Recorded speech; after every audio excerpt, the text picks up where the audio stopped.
Hello friends, welcome back to my channel beta classes. मैं सौरभ चौरसिया आज आप लोगों को कुछ समानांतर श्रेणी के कुछ और सवाल बताने जा रहा हूं। पिछली क्लास में मैंने कुछ सवाल किए थे, अभी इसमें कुछ सवाल जो रह गए हैं मैं उस पर चर्चा करता हूं। तो आइए सवाल को देखते हैं। यहाँ पर समानांतर श्रेणी के मैंने कहा था, इसे कहते हैं अर्थमेटिक प्रोग्रेशन। तो यहां पर इसके पहले मैंने कोई भी सवाल माइनस में नहीं बताया था, पर यहां पर सवाल में माइनस चिन्ह का प्रयोग हो रहा है। तो देखते हैं, लेकिन नियम बिल्कुल सेम रहेगा। यहां कहा जा रहा है 5 2 -1 -4 का 12वां पद क्या होगा। चाहे तो इसको हम मौखिक रूप से भी बना सकते हैं। 12वां पद अगर इतना छोटा पद है तो आप मौखिक रूप से बना सकते हैं। ये पहला है, दूसरा है, तीसरा है, चौथा है, तो 12वां ढूंढ लीजिए। देखिए कितने का अंतर है, 3 का अंतर है, तो आप 12वें तक पहुंच सकते हैं। लेकिन अगर इसका हम प्रोसेस की बात करें, अगर यहाँ 112वां पद देगा तो संभव नहीं है वैसे। तो चलिए देखते हैं इसको। सबसे पहले 12वां पद निकालने के लिए एक फॉर्मूला होता है। अभी मैं प्रश्न 1 को हल कर रहा हूं, फिर 2 के बारे में करूंगा चर्चा। यहाँ है Tn बराबर a, ये फॉर्मूला होता है n-1 इंटू डी। ये एक फॉर्मूला है जिसके मदद से आप 12वां पद, 13वां पद, 20वां पद, 100वां पद सब कुछ निकाल सकते हैं। तो चलिए यहां देखते हैं। सबसे पहले कौन सा पद पूछा जा रहा है, 12वां पद क्या होगा, यानी ये जो पद है ये 12वां पद है, इसी को निकालना है। यानी Tn इक्वल टू ये 12वां पद इससे निकल जाएगा। तब सबसे पहले जानते हैं हम a बराबर होता है प्रथम पद। तो प्रथम पद कौन सा है, 5, ठीक है। फिर n बराबर क्या होता है, जो आपको जो टर्म निकालना है, यानी कि अगर आपको 12वां पद निकालना है तो वो, यानी n इक्वल टू 1, 12वां पद निकालना है तो वो n इक्वल टू 1। फिर d का मतलब है t2 माइनस t1। तो ये t2 ये t1, इसमें अंतर देखना है। यहां देखिए, यहां t2 माइनस t1 करना पड़ेगा, इसी को समझना है। t2 तो पहले 2, फिर t1, फिर 5।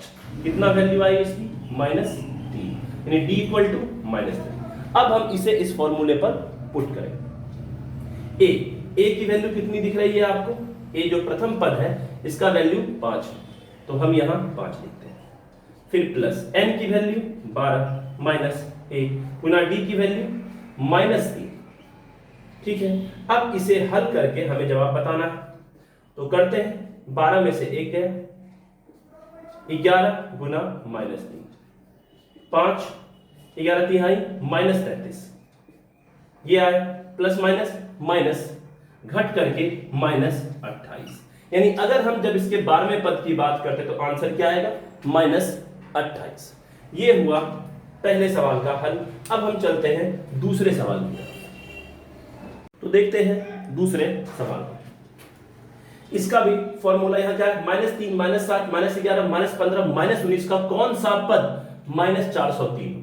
तो फॉर्मूला वही है, Tn equal to a plus n-1 into D.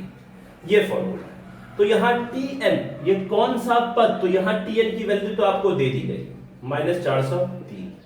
a को प्रथम पद कहते हैं, तो प्रथम पद इसका कौन सा है, -3 प्लस n की वैल्यू निकालनी है तो n-1 इंटू d का मान होता है t2 माइनस t1। ये देखिए समझने के लिए है, d equal to t2 minus t1।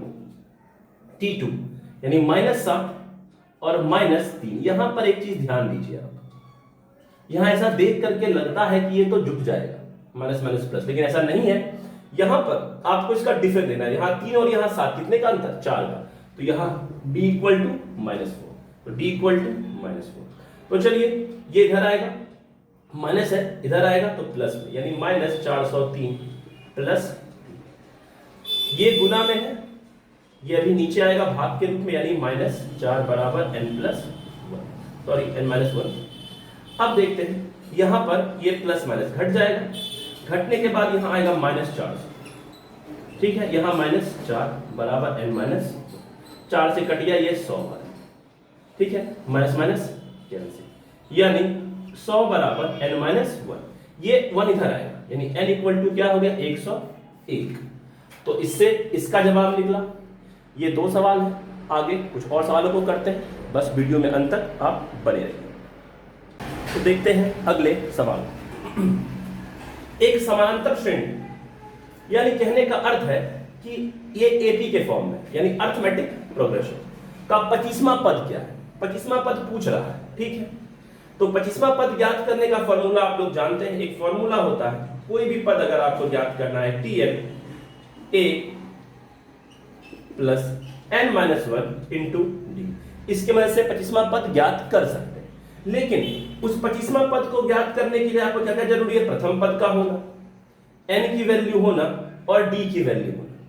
लेकिन अगर आप यहां ध्यान देंगे, 25वां पद तो आप पूछ रहे हैं जिसका 9वां पद आप बता रहे हैं, प्रथम पद तो है नहीं, 9वां पद 6, सार अंतर इसे d कहते हैं, d = 5/4। देखिए d की वैल्यू दी गई है, ठीक है, और ये nवां पद का वैल्यू क्या है? -6। इससे तो बनेगा नहीं, आपको चाहिए यहां पर a, यानी प्रथम पद तो आपको चाहिए इस सवाल को हल करने के लिए। तो इसे ऐसे बनाना संभव नहीं है, पर ये एक क्लू है जिसका 9वां पद क्या है? -6। तो इसकी मदद से इस सवाल को हल करते हैं, ठीक है। इसका 9वां पद यानी 9th टर्म क्या है? -6 आता है। तो यानी tn क्या हो गया? -6।